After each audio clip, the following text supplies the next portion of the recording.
안녕하세요. 김필수 자동차 연구소의 김필수입니다. 오늘 주제는요, 전기 이륜차입니다. 동시에 전기차에 대한 부분들도 같이 말씀드리고자 합니다. 전기 이륜차 하게 되면은 전기차 같은 복잡한 장치에 들어가기 전에 먼저 이륜차에 적용하는 부분들은 테스트적인 측면에서 특히 신기술을 적용할 때 가장 우선적으로 적용하기 좋은 대상이 바로 전기 이륜차라고 볼 수가 있습니다. 물론 일반 전기차 같은 경우에도 지금 현재 주로 많이 사용하는 지난 130여 년의 내연기관차 대비해서 기술적인 난이도에 대한 것들, 새로운 것들이 앞으로 더 부과되어야 되는 것이 전기차라고 볼 수가 있어요. 내연기관차가 하게 되면 엔진이나 변속기 같은 굉장히 기술적인 노하우가 많이 들어가 있는 부품을 포함해서 약 3만 개 정도라고 볼 수가 있는데, 전기차는 13,000개에서 18,000개니까 약 50%, 더욱이 바닥에 배터리와 모터를 설치하는 전기차 전용 플랫폼인 경우에는 더더욱 심플해지고요. 모듈별로 끼다 보니까 전기차를 만들기가 훨씬 더 좋다고 볼 수가 있습니다. 그러나 이 전기차에 비해서 훨씬 더 부품 수라든지 구조적인 부분들을 심플하게 만들 수 있는 것이 바로 전기 이륜차라고 보고 있는 것이죠. 그래서 말씀드린 대로 일반 신기술이 개발이 되면은 일반 전기차에 보급하기 전에 전기 이륜차에 먼저 적용을 하게 되면은 이 적용에 대한 부담도 적고요. 실제로 적용하면서 나타나는 문제점을 개선을 하면서 확대하기도 좋은 것이 바로 전기 이륜차라고 볼 수가 있습니다. 전기 이륜차에 대한 부분들은요, 아시겠지만 전기차가 실질적으로 많이 보급된 것이 5, 6년뿐이 되질 않습니다. 국내 대한민국도 작년 말까지 누적된 전기차 보급 대수가 13만여 대뿐이 되질 않습니다. 올해 10만 대 정도가 보급이 되면서 올해 말에 이 13만 대에서 25만 대 정도로 되고 있고요. 내년에는 45만 대에서 50만 대, 그 다음에는 8, 90만 대, 매년 기하급수적으로 증가를 하면서 대한민국도 충전 시설과 더불어서 전기차의 선도국가가 돼가고 있습니다. 근데 이거는 대한민국만의 확대가 아니라 전 세계적으로 이미 전기차의 보급은 필수적인 요소라고 떠오르고 있고 미래의 먹거리이기 때문에, 또 여기에다가 자율주행 개념과 공유 모델까지 확산하면서 미래의 모빌리티에 대한 먹거리가 이러한 무공해차, 특히 전기차 기반으로 시작된다는 것은 시사하는 바가 상당히 크다고 보고 있습니다. 근데 말씀드린 대로 이 전기차 자체가 본격적으로 시작된 지 역사적으로는 150년이 넘지만은 실질적으로 보급이 된 것은 5, 6년뿐이 되지를 못합니다. 따라서 전기차 자체가 구조적인 측면에서 아직도 구시대적이고 신기술 개발을 통해서 좀 더 게임 체인저급 기술들이 부과가 될 가능성이 높은 것이 바로 이 지금 전기차라고 볼 수가 있습니다. 특히 이 전기차 하게 되면은 이 배터리가 전기차의 40%를 차지를 하고 있는데 아직도 문제가 크죠. 에너지 밀도도 떨어지고 수명에 대한 부분들이라든지 또 상대적으로 가격은 높으면서도 열에 대한 취약한 부분이 많아서 전기차 화재 같은 이런 여러 가지 고민거리도 많이 늘어나고 있습니다. 또 내부적으로 그러다 보니까 전고체 배터리 같은 것들도 보급되기 위해서는 아직도 멀었다고 볼 수가 있고요. 또 감속기 같은 걸 쓰고 있어요. 실질적으로 모터의 회전 속도가 높다 보니까 속도를 늦추는 감속기를 통해서 밖에 전달하기 때문에 굉장히 무식한 방법이거든요. 에너지에 대한 소모성도 크고 언덕 올라가기 위해서 큰 모터와 또 이거를 모터가 열이 나다 보니까 이걸 식히기 위해서 쿨링 시스템이 들어가는 이런 문제점들도 있거든요. 따라서 전기차에 대한 이런 여러 가지 문제점을 해결할 수 있는 게임 체인저급 기술들이 앞으로 많이 확대될 것으로 예상을 하고 있습니다. 근데 말씀드린 대로요, 이러한 전기차를 먼저 적용하기 전에 전기 이륜차에 먼저 적용한다면 훨씬 더 이런 부분에 능동적인 대처와 완성도를 높일 수 있는 것은 당연하다고 보고 있습니다. 전기 이륜차는 국내에서 지금 현재 대통령 공약으로 통해서 지금 4년째 매년 1만 대 이상을 보급을 하고 있습니다. 원래는 매년 몇만 대 이상을 보급할 예정으로 있었는데요.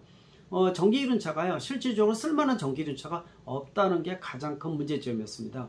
대통령 공약을 통해서 특히 국내에서 돌아다니고 있는 약 250만 대의 내연기관 이륜차는 매연 각종 문제점이 크죠. 소음도 크고요. 뿜어내는 유해가스가 너무 크다 보니까 아마 몇 년 지난 내연기관 이륜차에서 뿜어져내는 유해 배출가스는 일반 자동차 몇 대분에 해당될 정도로 상당히 사회적 휴유증을 나타내고 있습니다. 특히 작년부터 코로나로 인해서 배달 문화가 확산이 돼서 이륜차의 확대가 더 커지고 있는데요. 아마 소음 문제라든지 이 유해가스에 대한 것들, 이런 것들이 크다 보니까 이번 대통령 공약을 통해서 정기 이륜차의 보급은 더더욱 중요한 포인트가 아닌가 이렇게 보고 있습니다. 근데 현 시점에서 봤을 때요, 전기 이륜차의 문제점은요, 사용하기 어려울 정도로 문제가 상당히 크다는 겁니다.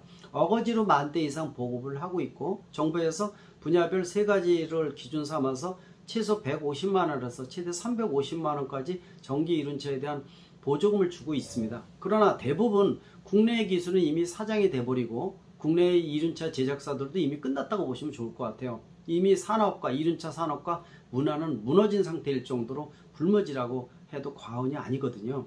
전기 이륜차의 거의 90% 이상이 중국산 이륜차를 수입하고 있다는 한계점도 있습니다. 그러다 보니까 국내 전기 이륜차를 만들 수 있는 산업 기조를 통해서 만드는 이런 그림은 전혀 없다는 것은 상당히 큰 문제라고 지금 보고 있습니다. 또 수입되는 이 중국산 전기 이륜차가 실질적으로 운행하기에 굉장히 어렵다는 겁니다. 중국 하게 되면은 주로 평원이 많다 보니까 평지를 달리다 보니까요, 그 운행하는 주행거리도 그렇지만은 등판 능력이 상당히 떨어지는, 급이 떨어진 이러한 중국산 전기 이륜차가 국내에 많이 보급되는 것도 현실이라고 보고 있습니다. 국내에서는요, 아마 산이라든지 언덕 같은 데가 많기 때문에 등판 능력, 주행거리 이런 것들이 전기 이륜차에 있어서 굉장히 중요한 부분이라고 강조할 수가 있습니다.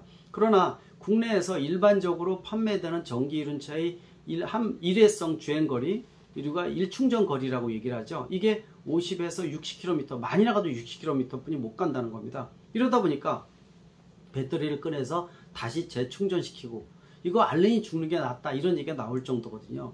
일반 전기 이륜차, 특히 이제 이륜차를 가지고 배달 문화 확산을 위해서 배달업으로 쓰는 이륜차는 기본적으로 하루에 100에서 150km를 주행하는 것이 일반화되어 있다고 보시면 돼요. 최소한 1회 주행거리가 100km가 넘어가지 않으면 이륜차의 의미가 상실된다는 뜻을 가지고 있습니다.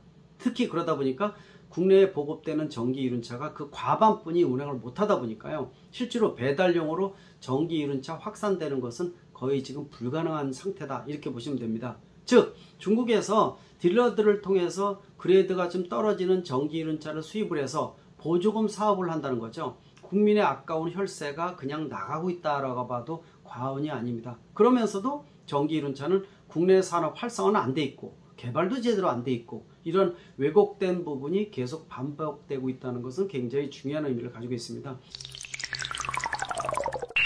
따라서 최근에 아까 처음에 말씀드린 대로 전기차는 게임 체인지업급 기술들이 굉장히 많이 필요하다고 말씀드렸습니다.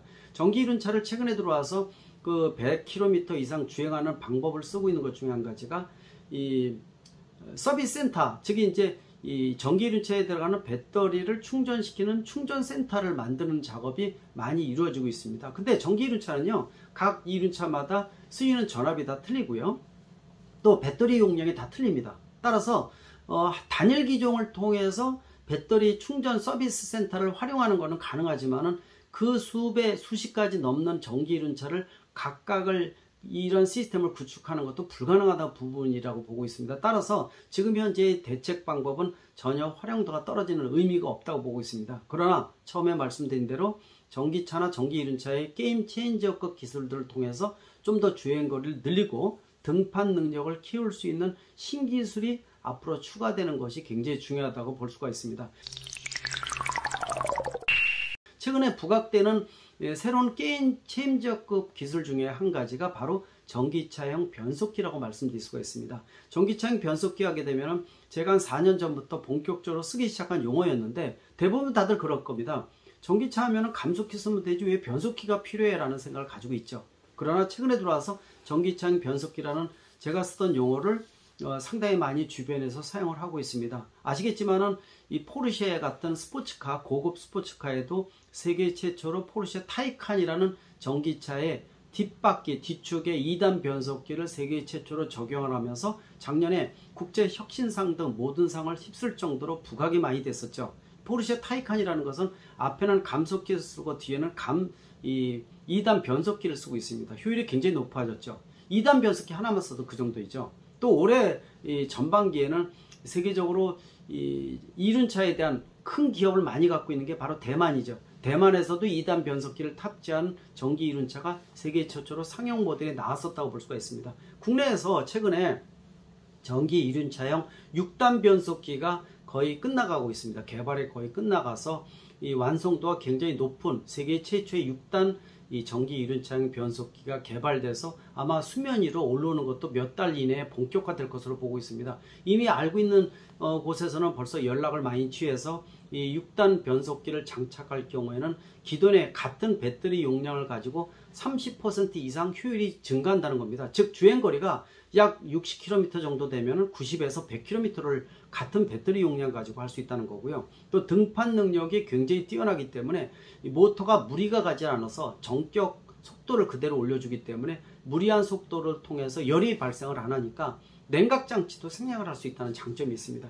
차가 그만큼 가벼워진다는 뜻도 가지고 있죠. 따라서 이러한 전기차 전용 5, 6단 변속기가 탑재가 되면 일석십조의 효과를 나타낸다는 겁니다. 이런 것들이 먼저 전기 이륜차에 적용이 되면서 기술이 확산이 되면 일반 자동차에도 5단, 6단 전기차형 변속기가 탑재되는 게임 체인저급 기술이 되지 않을까 이렇게 보고 있습니다.